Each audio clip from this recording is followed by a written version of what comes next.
ಎಲ್ಲರಿಗೂ ನಮಸ್ಕಾರ. ಇಂದು ನಾವು ಒಂದು ವಿಶೇಷವಾದ ಟಾಪಿಕ್ ಒಂದಿಗೆ ಡಾಕ್ಟರ್ ವೀಣಾ ಭಟ್ ಜೊತೆ ಸಂವಾದ ಮಾಡುತ್ತಿದ್ದೇವೆ.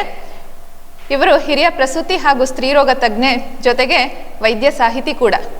ಇವರು ಇಂದಿನ ವರ್ಷದ ಶಿವಮೊಗ್ಗ ಶಾಖೆಯ ಪ್ರಸೂತಿ ಮತ್ತು ಸ್ತ್ರೀರೋಗ ತಜ್ಞರ ಸಂಘದ ಅಧ್ಯಕ್ಷರೂ ಸಹ. ನಾವು ಜಗತ್ತಿನಾದ್ಯಂತ ಮೇ 28ನೇ ದಿನವನ್ನು ಮುಟ್ಟಿನ ನೈರ್ಮಲ್ಯ ದಿನವನ್ನಾಗಿ ಆಚರಿಸುತ್ತೇವೆ. ಮುಟ್ಟಿನ ನೈರ್ಮಲ್ಯ ಇದು ಎಷ್ಟು ಈ ಕಾಲದಲ್ಲಿ ಇಂಪಾರ್ಟೆಂಟ್ ಅಂತ ಅಂದರೆ, ಸ್ತ್ರೀ ದೈಹಿಕ ಹಾಗೂ ಮಾನಸಿಕ ಸ್ವಾಸ್ಥ್ಯದ ಜೊತೆಗೆ ಪರಿಸರ ನೈರ್ಮಲ್ಯ ಸಹ ಇದ್ರ ಜೊತೆಗೆ ಸೇರ್ಕೊಳ್ತದೆ. ಸೊ ಇವತ್ತು ನಾವು ಕೆಲವೊಂದು ಮುಖ್ಯವಾದ ವಿಷಯಗಳನ್ನು ಮೇಡಮ್ ಜೊತೆಗೆ ತಿಳಿದುಕೊಳ್ಳೋಣ. ಮೇಡಮ್, ಇವಾಗ ಮೇ 28ರಂದೇ ಯಾಕೆ ಮುಟ್ಟಿನ ನೈರ್ಮಲ್ಯ ದಿನವನ್ನಾಗಿ ಆಚರಿಸ್ತೇವೆ? ಎಲ್ರಿಗೂ ನಮಸ್ಕಾರ. ಹೆಣ್ಣುತನದ ಆಗು ಹೋಗುಗಳಿಗೆ ಈ ಒಂದು ಜೀವ ಸೃಷ್ಟಿಯ ಮೂಲ ಕ್ರಿಯೆಯಾದ ಋತುಚಕ್ರ ಅಥವಾ ಮುಟ್ಟು ಅನ್ನೋದು ಹೆಣ್ಣಿನ ಜೀವನದಲ್ಲಿ ಒಂದು ಅತ್ಯಗತ್ಯವಾದ ಅಂಶ. ಮತ್ತು ಸಾಮಾನ್ಯವಾಗಿ 10ರಿಂದ 15 ವರ್ಷಕ್ಕೆ ಈ ಮುಟ್ಟು ಆರಂಭ ಆದರೆ 40ರಿಂದ 50 ವರ್ಷಕ್ಕೆ ಈ ಮುಟ್ಟು ನಿಲ್ಲುವ ಪ್ರಕ್ರಿಯೆ ಆಗತ್ತೆ. ಸೊ ಹಾಗಾಗಿ ಒಂದು ಹೆಣ್ಣು ಜೀವಿತಾವಧಿಯಲ್ಲಿ ಸುಮಾರು 2500 ದಿನಗಳಷ್ಟು ಮುಟ್ಟಿನ ಅವಧಿಯಲ್ಲೇ ಕಳೆಯುವ ಒಂದು ಅನಿವಾರ್ಯತೆ, ಅಗತ್ಯತೆ ಪ್ರತಿ ಹೆಣ್ಣಿಗೂ ಇದೆ. ಮತ್ತು ಈ ಋತುಚಕ್ರ 28 ದಿನಕ್ಕೊಮ್ಮೆ ಆವರ್ತವಾಗುತ್ತೆ. ಚಕ್ರದಲ್ಲಿ ಸ್ರಾವ ಉಂಟಾಗೋದು ಅಂದರೆ ರಕ್ತಸ್ರಾವ 4ರಿಂದ 5 ದಿನಗಳವರೆಗೆ ಇರುತ್ತೆ. ಹಾಗಾಗಿ ಮೇ 28 ಅಂದರೆ 5ನೇ ತಿಂಗಳು 28ನೇ ತಾರೀಕು ಈ ದಿನವನ್ನು ಜರ್ಮನಿಯ ವಾಶ್ ಅಂದರೆ ವಾಟರ್ ಸ್ಯಾನಿಟೇಷನ್ ಮತ್ತು ಹೈಜೀನ್ ಅನ್ನುವ ಸಂಸ್ಥೆ ಬೇರೆ ಸಂಘ ಸಂಸ್ಥೆಗಳ ಜೊತೆಗೂಡಿ 2014ರಿಂದ ಈ ಒಂದು ಮುಟ್ಟಿನ ನೈರ್ಮಲ್ಯ ದಿನವನ್ನು ಆಚರಿಸಲಿಕ್ಕೆ ಆರಂಭ ಮಾಡ್ತು. ಮತ್ತು ಪ್ರತಿ ವರ್ಷವೂ ಒಂದೊಂದು ಘೋಷವಾಕ್ಯದೊಂದಿಗೆ ಇದನ್ನು ಆಚರಿಸುತ್ತೆ. ಈ ಒಂದು ಮುಟ್ಟಿನ ನೈರ್ಮಲ್ಯ ದಿನದ ಉದ್ದೇಶ ಏನಂದರೆ, ಈ ಮುಟ್ಟಿನ ಬಗ್ಗೆ ಇರುವ ಮೌನವನ್ನು ಮುರಿದ ಕಳಂಕಗಳನ್ನು ದೂರ ಮಾಡೋದು. ಮತ್ತು ಜೊತೆಗೆ ಹಲವಾರು ಈ ಮುಟ್ಟಿನ ಸಮಯದಲ್ಲಿ ಬಳಸುವ ಉತ್ಪನ್ನಗಳ ಅದರ ಸಾಧಕ ಬಾಧಕಗಳು, ಅವರಿಗೆ ಅದರಿಂದ ಆಗುವ ದುಷ್ಪರಿಣಾಮ, ಇವೆಲ್ಲದರ ಬಗ್ಗೆ ಅರಿವು ಮೂಡಿಸೋದು.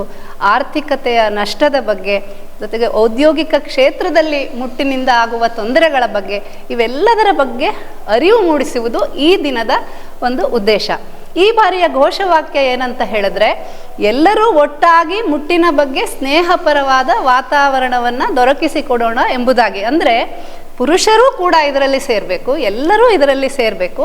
ಮತ್ತು ಮುಟ್ಟಿನ ಕಾರಣಕ್ಕಾಗಿ ಯಾವೊಂದು ಮಹಿಳೆಯೂ ವಿಮುಖಳಾಗದೆ, ಅಂದರೆ ತನ್ನ ದಿನನಿತ್ಯದ ಕಾರ್ಯಚಟುವಟಿಕೆಯಿಂದ ವಿಮುಖಳಾಗದೆ ಆರೋಗ್ಯಕರವಾಗಿ, ಸುರಕ್ಷಿತವಾಗಿ, ಅದು ಸಂಕೋಚರಹಿತವಾಗಿ, ಅತ್ಯಂತ ಆತ್ಮವಿಶ್ವಾಸದಿಂದ ಮುಟ್ಟನ್ನು ಎದುರಿಸಲು ಮತ್ತು 2030ರೊಳಗಾಗಿ ಸುಸ್ಥಿರ ಮುಟ್ಟಿನ ನಿರ್ವಹಣೆಯನ್ನು ಪರಿಪೂರ್ಣವಾಗಿ ಅನುಷ್ಠಾನಗೊಳಿಸಲು ಎಲ್ಲರೂ ಸಿದ್ಧವಾಗಬೇಕು ಎನ್ನುವುದೇ ಈ ದಿನದ ಆಶಯ. ಸೊ ಇಷ್ಟೊಂದು ಮಾಹಿತಿ, ಮುಟ್ಟಿನ ನೈರ್ಮಲ್ಯ ದಿನ ಯಾಕಾಗಿ ಆಚರಿಸಬೇಕು ಅನ್ನೋದನ್ನ ಮೇಡಮ್ ನಮಗೆ ತಿಳಿಸ್ಕೊಟ್ಟಿದ್ರು. ಸೊ ಇವಾಗ ನಾವು ಈ ಮುಟ್ಟಿನ ಬಗ್ಗೆ ಎಷ್ಟು ಅರಿವು ಮೂಡೋದ್ಕಿಂತ ಜಾಸ್ತಿಯಾಗಿ ಎಷ್ಟೋ ಮಿಥ್ಯೆಗಳು ಇದ್ರ ಜೊತೆಗೆ ಬಂದಿದೆ.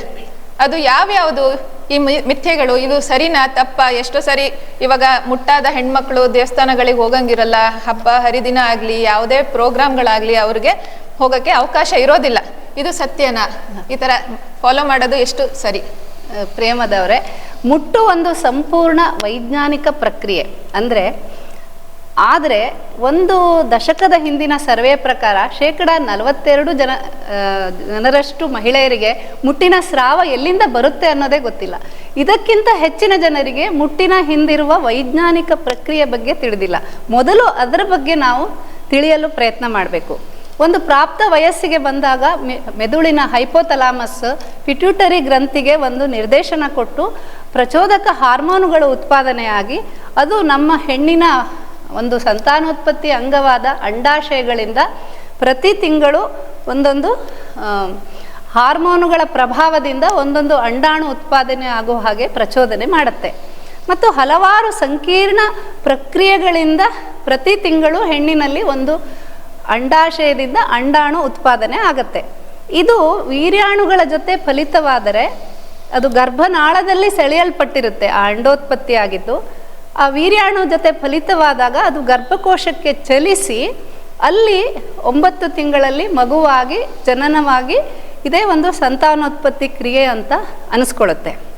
ಅಕಸ್ಮಾತ್ ಏನಾದರೂ ಸಂತಾನೋತ್ಪತ್ತಿ ಪ್ರಕ್ರಿಯೆ ಆಗದೇ ಇದ್ದರೆ, ಅಂದರೆ ವೀರ್ಯಾಣು ಅಂಡಾಣು ಫಲಿತವಾಗದೇ ಇದ್ದರೆ ಪ್ರತಿ ತಿಂಗಳು ಗರ್ಭಕೋಶದಲ್ಲಿ ಮಗು ಬರುತ್ತೆ ಅಂತ ತಯಾರಾಗಿರುವ ಒಂದು ಎಂಡೋಮೆಟ್ರಿಯಂ ಅಂತ ಹೇಳ್ತೀವಿ, ಗರ್ಭಕೋಶದ ಒಳಪದರ, ಇದು ಹಾರ್ಮೋನುಗಳ ಕುಸಿತದಿಂದ ಛಿದ್ರ ಛಿದ್ರವಾಗಿ ಹೊರಬರುತ್ತೆ. ಈ ಹೊರಬರುವ ಪ್ರಕ್ರಿಯೆಯೇ ಮಾಸಿಕ ಮುಟ್ಟು. ಸೊ ಇದರಲ್ಲಿ ಆ ಒಳಪದರ, ಕೆಂಪು ರಕ್ತ ಕಣ, ಬಿಳಿ ರಕ್ತ ಕಣ, ಜೊತೆಗೆ ಸತ್ತ ಅಂಡಾಣು ಇವೆಲ್ಲವೂ ಇರುತ್ತೆ. ಸೊ ಹಾಗಾಗಿ ಇದೊಂದು ಶುದ್ಧಾಂಗ ವೈಜ್ಞಾನಿಕ ಪ್ರಕ್ರಿಯೆಯ ಹೊರತು ಯಾವ ಕಾರಣಕ್ಕೂ ಅಶುದ್ಧ ಅಲ್ಲ. ಮಡಿ ಮೈಲಿಗೆ ಅಂತಹ ಯಾವುದೇ ಒಂದು ಗೋಜಿಗೆ ಇದು ಸಿಲ್ಕೋದಿಲ್ಲ. ಆದರೆ ಇವತ್ತು ಇದೊಂದು ನೆಪದಿಂದ, ಅಂದರೆ ಬಹಳಷ್ಟು ಇದು ಮುಟ್ಟು ಇನ್ನೂ ಗುಟ್ಟಿನ ವಿಷಯವಾಗಿ ಈ ಸಮಯದಲ್ಲಿ ಶಾಲೆಗೆ ಹೋಗಬಾರ್ದು, ಹೂ ಮುಡಿಬಾರ್ದು, ಪೂಜೆ ಪುನಸ್ಕಾರಗಳಲ್ಲಿ ಬೇರೆ ಬೇರೆ ಕಾರ್ಯಕ್ರಮಗಳಲ್ಲಿ ಭಾಗವಹಿಸಬಾರ್ದು, ಇವೆಲ್ಲ ಇನ್ನೂ ಹಲವಾರು ಪ್ರಕ್ರಿಯೆಗಳು ನಡೀತಾನೇ ಇದೆ. ಹಲವಾರು ಜನ ಪೋಸ್ಟ್ಪೋನು ಪ್ರೀಪೋನು ಅಂತಹ ಸ್ತ್ರೀರೋಗ ತಜ್ಞರ ಹತ್ರ ಬಂದು ಮಾತ್ರೆ ಬಡ್ಕೊಡಿ, ಹಿಂದೆ ಮುಂದೆ ಮಾಡಿ ಅಂತ ಕೇಳ್ತಾನೆ ಇರ್ತಾರೆ. ಸೊ ಇಷ್ಟೊತ್ತು ನಮಗೆ ಮೇಡಮು ಮುಟ್ಟಿನ ಸಮಯದಲ್ಲಿ ಮಹಿಳೆ ಅಶುದ್ಧಳಲ್ಲ, ಇದು ಸಹ ಒಂದು ಸಂತಾನೋತ್ಪತ್ತಿ ವೈಜ್ಞಾನಿಕ ಕ್ರಿಯೆ ಅನ್ನೋದನ್ನ ತಿಳಿಸ್ಕೊಟ್ರು. ಹಾಗಾದ್ರೆ ಇವಾಗ ಮುಟ್ಟಿನ ನೈರ್ಮಲ್ಯ ಹೇಗೆ ಕಾಪಾಡಿಕೊಳ್ಳೋದು, ಜೊತೆಗೆ ಮಹಿಳೆ ಬೇರೆ ಆಕ್ಟಿವಿಟೀಸ್ಗಳಲ್ಲಿ ಯಾವುದೇ ಕೆಲಸ ಮಾಡ್ತಿರ್ಬೋದು ಅಥವಾ ಏನಾದರೂ ಆಟ ಆಡ್ತಿರ್ಬೋದು, ಸ್ಪೋರ್ಟ್ಸಲ್ಲಿ ಇರ್ಬೋದು, ಇಂಥ ಸಮಯದಲ್ಲಿ ಆ ಹೆಣ್ಮಗು ತನ್ನ ದೈನಂದಿನ ಕ್ರಿಯೆಗಳನ್ನು ಮಾಡ್ಬೋದಾ ಅಥವಾ ಆ ಟೈಮಲ್ಲಿ ರೆಸ್ಟ್ ಬೇಕಾಗತ್ತಾ, ಹೇಗೆ? ಈ ಮುಟ್ಟು ಒಂದು ಪ್ರತಿ ತಿಂಗಳು ಆವರ್ತವಾಗಿರುವ ವೈಜ್ಞಾನಿಕ ಪ್ರಕ್ರಿಯೆ. ಹಾಗೂ ಈ ಸಮಯದಲ್ಲಿ ಮಹಿಳೆ ಸ್ವಲ್ಪ ಮಟ್ಟಿಗೆ ಇವರಲ್ಲಿ ಹೊಟ್ಟೆ ನೋವು ಬರೋದು, ಕಿಬ್ಬೊಟ್ಟೆ ನೋವು, ಬೆನ್ನು ನೋವು ಬರೋದು, ಒಂದು ರೀತಿಯ ಸುಸ್ತು, ಕೆಲವರಲ್ಲಿ ಮುಟ್ಟಿನ ಮುನ್ನ ಬರುವ ಬವಣೆ, ಅತಿಯಾಗಿ ಖಿನ್ನತೆ ಉಂಟಾಗೋದು, ಮೈಯೆಲ್ಲ ಭಾರ ಅನಿಸೋದು, ಇನ್ನು ಕೆಲವರಲ್ಲಿ ಅತಿಯಾಗಿ ಹೊಟ್ಟೆ ನೋವು ಬರಬಹುದು. ಇವೆಲ್ಲ ಸಮಸ್ಯೆಗಳು ಇದ್ದರೂ ಕೂಡ ಹೆಚ್ಚಿನವರಲ್ಲಿ ಇವೆಲ್ಲ ಇರಲ್ಲ. ಸಹಜವಾಗಿ ಎಲ್ಲ ಚಟುವಟಿಕೆಗಳನ್ನು ಅಲ್ಲಿ ಮಹಿಳೆ ತೊಡ್ಕೊಳ್ಬೋದು.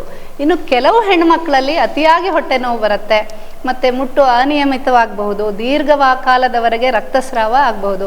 ಇವೆಲ್ಲ ವೈದ್ಯಕೀಯ ಸಲಹೆ ಚಿಕಿತ್ಸೆಯಿಂದ ಇವನ್ನೆಲ್ಲ ನಿವಾರಿಸಬಹುದು. ಹಾಗಾಗಿ ಮಹಿಳೆ ತನ್ನ ಎಲ್ಲ ಕೆಲಸ ಕಾರ್ಯಗಳಲ್ಲಿ ಆರಾಮಾಗಿ ತೊಡಗಿಕೊಳ್ಬೋದು. ಮತ್ತು ಅನಾದಿ ಕಾಲದಲ್ಲಿ ಇಂದನೂ ಕೂಡ ಮುಟ್ಟಿನ ನಿರ್ವಹಣೆಯನ್ನು ನಮ್ಮ ಮಹಿಳೆಯರು ಮಾಡ್ತಾನೆ ಬಂದಿದ್ದಾರೆ. ಆವಾಗ ಹಳೆ ಬಟ್ಟೆಗಳನ್ನು ಉಪಯೋಗಿಸ್ತಾ ಇದ್ರು.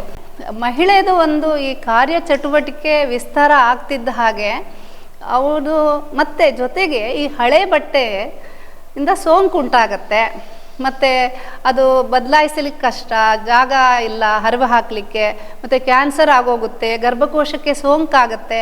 ಹೀಗೆ ಬಹಳಷ್ಟು ಅಪಪ್ರಚಾರಗಳು ಬಂತು ಅನಾನುಕೂಲದ ಜೊತೆಗೆ.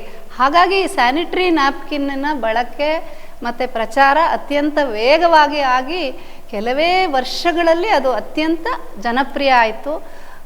ಮತ್ತು ಬಹಳಷ್ಟು ಮಹಿಳೆ ಇದರಿಂದ ಕಾರ್ಯ ಚಟುವಟಿಕೆಯಲ್ಲಿ ಅವಳು ತೊಡಗಿಕೊಳ್ಳಲು ಮತ್ತು ಆತ್ಮವಿಶ್ವಾಸವನ್ನು ಹೆಚ್ಚಿಸಲು ಸಹಾಯಕ್ಕಾಯಿತು.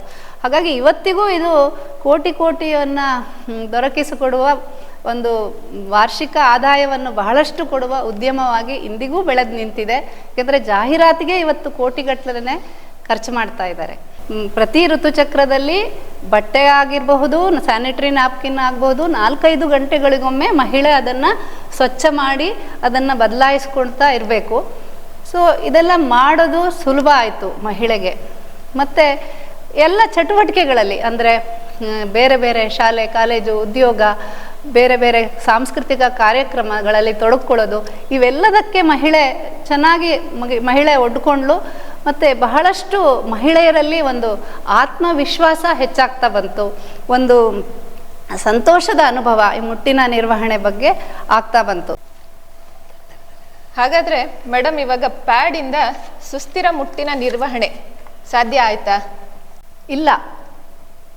ಹೇಳಬೇಕು ಅಂದರೆ ಬರ್ಬರ್ತಾ ಈ ಸ್ಯಾನಿಟ್ರಿ ನ್ಯಾಪ್ಕಿನ್ ಜನಪ್ರಿಯತೆ ಬಹಳಷ್ಟು ಹೆಚ್ಚುತ್ತಾ ಹೋಯಿತು, ಪ್ರಚಾರ ಹೆಚ್ಚುತ್ತಾ ಹೋಯಿತು.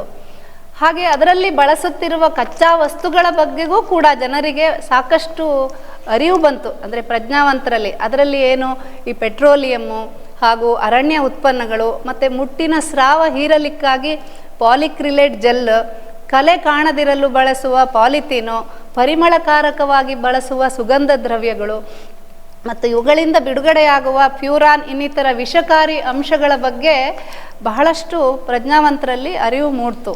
ಮತ್ತು ಇವೆಲ್ಲವೂ ರಾಸಾಯನಿಕಗಳಿಂದ ಹಾರ್ಮೋನುಗಳ ಏರುಪೇರು ಉಂಟಾಗಿ ಸಂತಾನೋತ್ಪತ್ತಿ ಅಂಗಗಳಿಗೆ ಹಾನಿ ಉಂಟಾಗೋದು, ಅಲರ್ಜಿ ಉಂಟಾಗೋದು, ಸೋಂಕು ಉಂಟಾಗೋದು, HPV ಸೋಂಕು ಕೂಡ ಉಂಟಾಗಿ ಗರ್ಭಕೊರಳಿನ ಕ್ಯಾನ್ಸರ್ಗೆ ಕಾರಣ ಆಗೋದು, ಇವೆಲ್ಲ ನಮಗೆ ತಿಳಿತಾ ಹೋಯಿತು.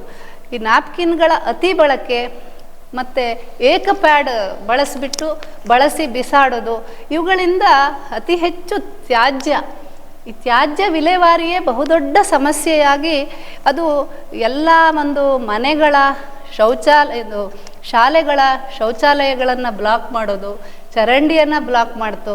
ಆ ಪೌರ ಕಾರ್ಮಿಕರಿಗೆ ಅದನ್ನು ತೆಗೆಯಲು ಒಂದು ದೊಡ್ಡ ಸೆಣಸಾಟವೇ ಆಯಿತು. ಹೀಗೆ ಮತ್ತೆ ಅದು ಬರೀ ಭೂಮಿಯನ್ನಷ್ಟೇ ಅಲ್ಲ, ಜಲಚರ ಜೀವಿಗಳನ್ನು ಎಲ್ಲ ಕಡೆಗೆ ಇದು ಒಂದು ವಿಷವಸ್ತುವಾಗಿ ಒಳಗೆ ಸೇರ್ಕೊಳ್ತಾ ಹೋಯಿತು.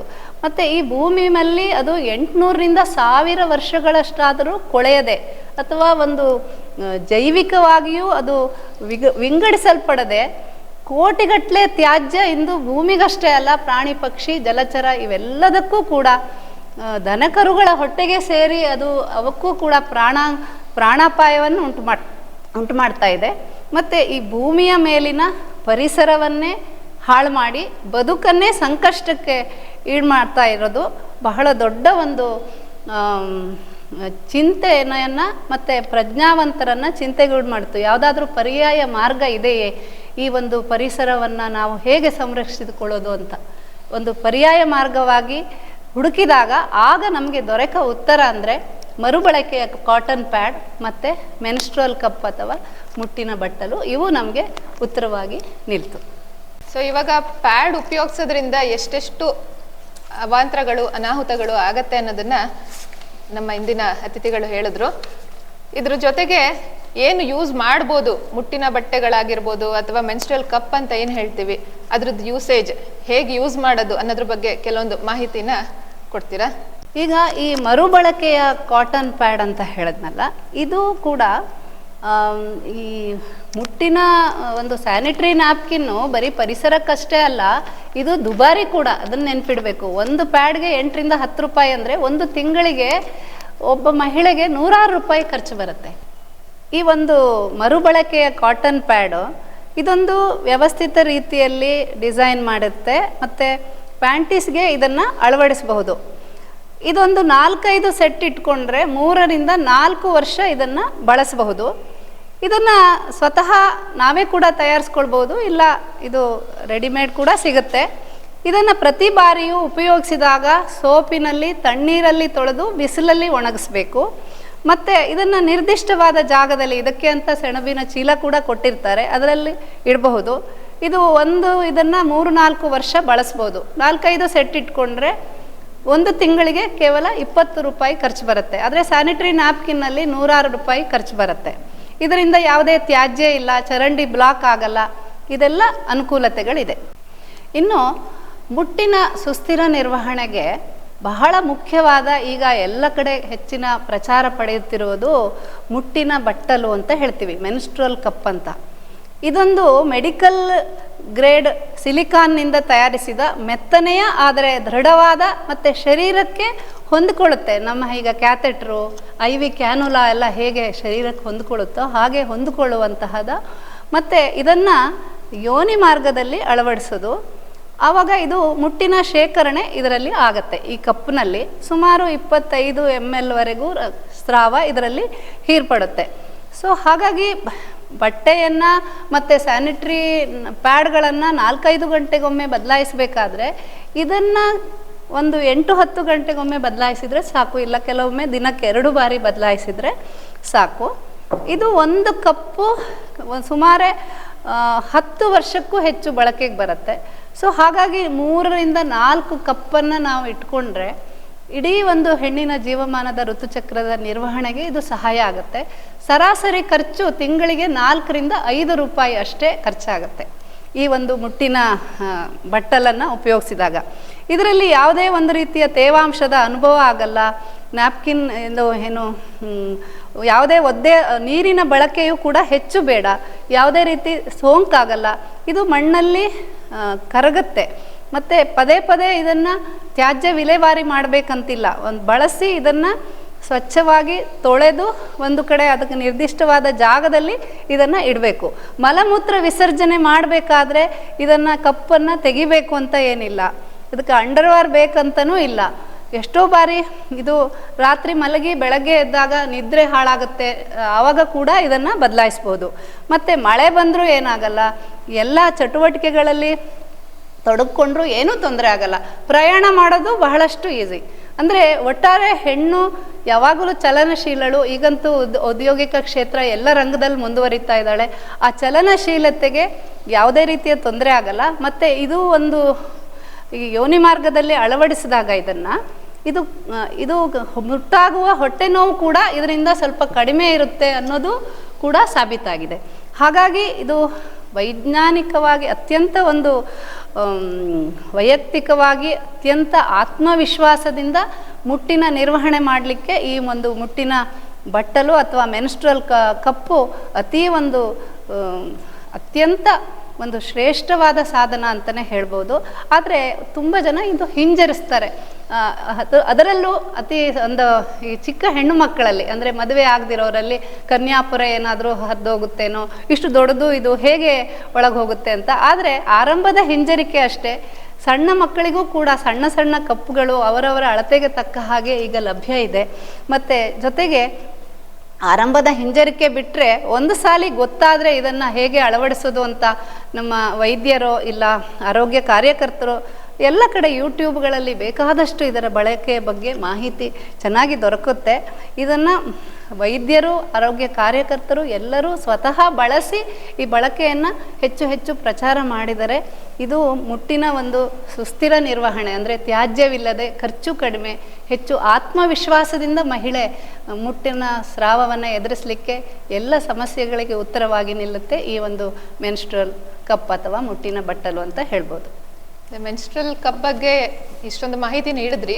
ಜೊತೆಗೆ ಇದು ಹೇಗೆ ಕ್ಲೀನ್ ಮಾಡೋದು, ಹೇಗೆ ಅದನ್ನ ಶೇಖರಿಸಿಡೋದು, ಈ ಮುಟ್ಟಿನ ಬಟ್ಟಲಿನ ನಿರ್ವಹಣೆ ಹೇಗೆ ಅನ್ನೋದನ್ನ ಸ್ವಲ್ಪ ಹೇಳ್ತೀರಾ? ಇದನ್ನ ಪ್ರತಿ ಬಾರಿಯೂ ಉಪಯೋಗಿಸಿದಾಗ ನೀರಿನಲ್ಲಿ ತೊಳೆದು ಇಡಬೇಕು. ಮತ್ತೆ ಮುಟ್ಟಿನ ಒಂದು ಆವರ್ತ ಮುಗಿದಾಗ ಅದನ್ನು ಸೂಕ್ತ ಜಾಗದಲ್ಲಿ, ಅದಕ್ಕೆ ಅಂತ ಇರುವ ಜಾಗದಲ್ಲಿ ಇಟ್ಟು ಮತ್ತೆ ಇದನ್ನು ಬಿಸಿ ನೀರಿನಲ್ಲಿ ಬೇಕಾದರೂ ತೊಳೆದು ಕುದಿಸಿ ಉಪಯೋಗಿಸ್ಬೋದು. ಯಾವುದೇ ತುಂಬ ಸೋಪ್ ಹಾಕಬೇಕು ಅನ್ನೋ ಅಗತ್ಯನೂ ಇಲ್ಲ. ಇಷ್ಟೊತ್ತು ನಾವು ಮುಟ್ಟಿನ ನೈರ್ಮಲ್ಯ ಹಾಗೂ ಸುಸ್ಥಿರ ಮುಟ್ಟಿನ ನಿರ್ವಹಣೆ ಬಗ್ಗೆ ತಿಳ್ಕೊಂಡ್ವಿ. ಅದ್ರ ಜೊತೆಗೆ ಮುಟ್ಟಿನ ಸುಸ್ಥಿರ ನಿರ್ವಹಣೆ ಅಥವಾ ಸಸ್ಟೈನಬಲ್ ಮೆನ್ಸ್ಟ್ರುಯೇಷನ್ ಅಂತ ಅಂದರೆ ಏನು? ನಾವು ಈಗ ಜೂನ್ 5ರಂದು ಪರಿಸರ ದಿನ ಬರ್ತಾ ಇದೆ. ಬಹಳಷ್ಟು ಪರಿಸರ ತ್ಯಾಜ್ಯಕ್ಕೆ ನಾವು ಮಹಿಳೆಯರಾಗಿ ಕಾರಣ ಆಗಬಾರ್ದು. ಈ ಭೂಮಿಯನ್ನು ಅಂದರೆ ಒಂದು ವಾಸಸ್ಥಾನ, ಉತ್ತಮ ವಾಸಸ್ಥಾನವಾಗಿ ಮಾಡಲಿಕ್ಕೆ, ಈ ಒಂದು ನಮ್ಮ ಪರಿಸರವನ್ನು ಕಾಪಾಡಲಿಕ್ಕೆ ನಾವು ಮುಟ್ಟಿನ ನಿರ್ವಹಣೆಯನ್ನು ಹೆಚ್ಚು ತ್ಯಾಜ್ಯಗಳನ್ನು ಉತ್ಪಾದನೆ ಮಾಡಕ್ಕೆ ಕಲಿತ್ರೆ, ಮತ್ತು ಈ ಮುಟ್ಟಿನ ಕಾರಣದಿಂದಾಗಿ ನಾವು ಯಾವುದೇ ಕೆಲಸದಿಂದ ಹಿಂದೇಟು ಹಾಕದೆ ನಮ್ಮಲ್ಲಿ ಆತ್ಮವಿಶ್ವಾಸವನ್ನು ಹೆಚ್ಚು ಬೆಳೆಸ್ಕೊಂಡು ಈ ಭೂಮಿಯನ್ನು ಕೆಂಪಾಗಿ ಮಾಡದೆ ಹಸಿರಾಗಿ ಮಾಡುವತ್ತ ನಮ್ಮ ಒಂದು ಹೆಜ್ಜೆಯನ್ನು ಹಾಕಬೇಕು. ಅಂದರೆ ಈ ಬಾರಿಯ ಪರಿಸರ ದಿನಾಚರಣೆಯ ಘೋಷವಾಕ್ಯ ಏನಿದೆ ಅಂದರೆ ಪ್ಲಾಸ್ಟಿಕ್ ತ್ಯಾಜ್ಯವನ್ನು ಬಳಸುವುದನ್ನು ಒಂದು ನಿಯಂತ್ರಿಸಿ ಅಂತ, ಕಾಂಬ್ಯಾಟ್ ಪ್ಲಾಸ್ಟಿಕ್ ಪೊಲ್ಯೂಷನ್ ಅಂತ. ಸೊ ಹಾಗಾಗಿ ನಮ್ಮ ಸ್ಯಾನಿಟರಿ ನ್ಯಾಪ್ಕಿನ್ ಆಗುವ ಪ್ಲಾಸ್ಟಿಕ್ ಬಳಕೆಯನ್ನು ನಿಯಂತ್ರಣದಲ್ಲಿಟ್ಕೊಂಡು ಈ ಮುಟ್ಟಿನ ನೈರ್ಮಲ್ಯ ದಿನದಂದು ಎಲ್ಲ ಮಹಿಳೆಯರು, ಎಲ್ಲ ಸಮಸ್ತ ನಾಗರಿಕರು ಕೂಡ ಮುಟ್ಟಿನ ಬಗ್ಗೆ, ನೈರ್ಮಲ್ಯತೆಯನ್ನು ಕಾಪಾಡುವುದರ ಬಗ್ಗೆ ಅರಿವನ್ನು ಮೂಡಿಸ್ಕೊಳ್ಳುತ್ತಾ ಹೆಣ್ಣಿನ ಸಮಗ್ರ ಆರೋಗ್ಯವನ್ನು ಕಾಪಾಡಿಕೊಳ್ಳಲು, ಹಾಗೆ ಹೆಣ್ಣಿನ ಒಂದು ಜೈವಿಕ ಹಕ್ಕನ್ನು ಪ್ರತಿಪಾದಿಸುತ್ತಾ 2030 ಒಳಗಾಗಿ ನಾವೊಂದು ಮುಟ್ಟಿನ ಕಾರಣಕ್ಕಾಗಿ ಯಾವುದೇ ಮಹಿಳೆ ತನ್ನ ಕೆಲಸ ಕಾರ್ಯಗಳಲ್ಲಿ ಹಿಂದೇಟು ಹಾಕಬಾರದು ಮತ್ತು ಈ ಭೂಮಿಯನ್ನು ಕೆಂಪನ್ನು ಹಸಿರಾಗಿಸಬೇಕು. ಈ ಭೂಮಿ ಪ್ರಕೃತಿ ಹಾಗೂ ಹೆಣ್ಣು ಎರಡೂ ಕೂಡ ನಾವು ಕಾಪಾಡಬೇಕು ಅನ್ನುವ ಒಂದು ಉದ್ದೇಶದೊಂದಿಗೆ ಈ ದಿನವನ್ನು ಎಲ್ಲರೂ ಆಚರಿಸಬೇಕು ಅಂತ ಕೇಳ್ಕೊಳ್ತೇನೆ. ಧನ್ಯವಾದಗಳು. ಇಷ್ಟು ಹೊತ್ತು ನಮ್ಮ ಜೊತೆಗೆ ಮುಟ್ಟಿನ ನೈರ್ಮಲ್ಯದ ಬಗ್ಗೆ ಸಾಕಷ್ಟು ವಿವರಗಳನ್ನು ಹಂಚಿಕೊಂಡ ಡಾಕ್ಟರ್ ವೀಣಾ ಭಟ್ ಇವರಿಗೆ IMA ಕಡೆಯಿಂದ ಧನ್ಯವಾದಗಳು. ಧನ್ಯವಾದಗಳು.